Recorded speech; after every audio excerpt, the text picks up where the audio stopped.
So you can't be angry or sad or disappointed when you're being grateful. Don't give up too quickly and settle too soon. Like many of you, I get frustrated at being able to find success. It's easy to give up, to think I have nothing to offer, or look for a fast track to success. Shetty took what most would consider the long road to success, the unconventional road. One of the most powerful ways to find success comes through the path of self-discovery. It's important to discover what your element is, how you can contribute, and not try to contribute in a way that doesn't honor who you are. What focus do you have? What is your purpose? Is it to make money? Be the best at something? Own a yacht? Be a guest on a popular talk show? Your desire can't be based on fear. So it is about transforming your focus, finding the most powerful forces you connect with. So what are some of the most powerful forces and focuses? Gratitude is so helpful in creating the success you want. If you are stressed out, you may be focusing on the wrong thing. Things can't be the ultimate goal. So the key is that you need to find what really matters to you, that thing that drives you, not based on fear, but on love, on service. They summarize it like this: to love and be loved.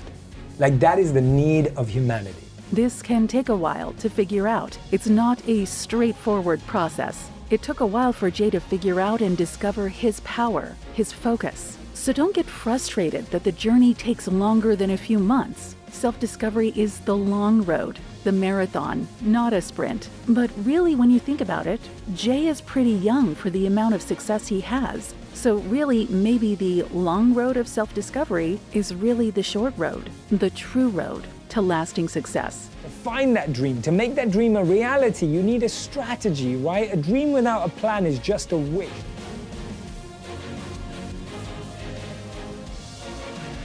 When I was growing up in London, I had three choices: to be a doctor, a lawyer, or a failure. And I ended up at business school, so I guess I was the third. And I was going to business school, and every week we had CEOs, entrepreneurs, celebrities coming to speak and share their stories. And I was fascinated by how people went from nothing to something. And one week I was told that this monk was invited, and I actually said to one of my friends, I said, I'm only going if we go to a bar afterwards, because I wasn't interested in hearing a monk's perspective on life. So my friend forced me to go. He promised me we'd go to a bar afterwards. And it changed my life.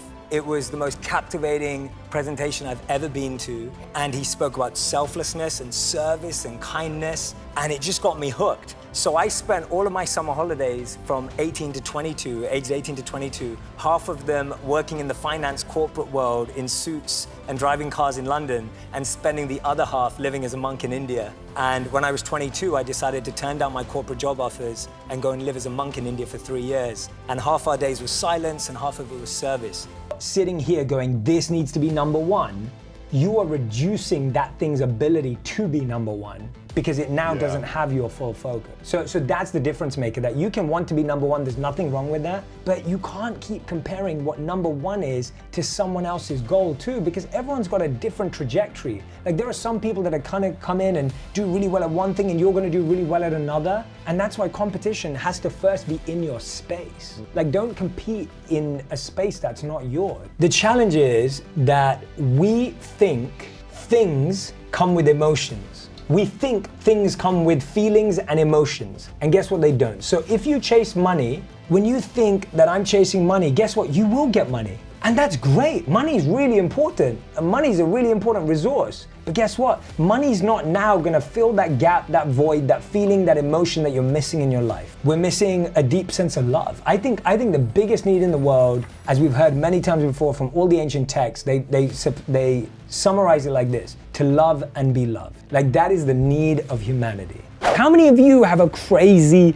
dream or a crazy goal? I want you to write out in the comment section, what is your crazy dream? The dream that keeps you up at night is the real dream you should be chasing. But to chase that dream, to find that dream, to make that dream a reality, you need a strategy, right? A dream without a plan is just a wish. Tony Robbins said that, right? A dream without a plan is just a wish, right? Without a strategy, without a guiding philosophy, without guiding principles, without actually creating a clear plan. I used to have this economics teacher, and I want you to think back to school as well. Maybe you had one. I remember this economics teacher. He walked in to the classroom And the first thing that he wrote on the board, he didn't even tell us his name. We didn't even know who he was. And he turned up, he went inside the classroom and he wrote on the board, he said, "Failing to prepare is preparing to fail." And all of us just burst out laughing. This guy hadn't even told us his name yet. But on the board, he wrote, "Failing to prepare is preparing to fail." That very early on, I started to experiment with what mattered to me. Sometimes that got me in a lot of trouble. What people don't know about me is that I was suspended from school 3 times for trying out all sorts of things, like things that people would never imagine of someone who goes on to be a monk. I was experimenting with all the drugs in the world. I had multiple relationships. I was really trying to search for some sort of meaning, fulfillment, and for as long as I've known, I've been chasing thrill. I really value thrill. You know, he's given up everything that I'm chasing and that all my friends are chasing, but he seems happier than anyone I've ever met before. And he spoke about this incredible principle where he said that we should plant trees under whose shade we do not plan to sit.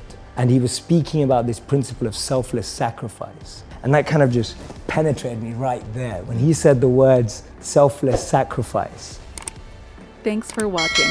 Please comment and subscribe.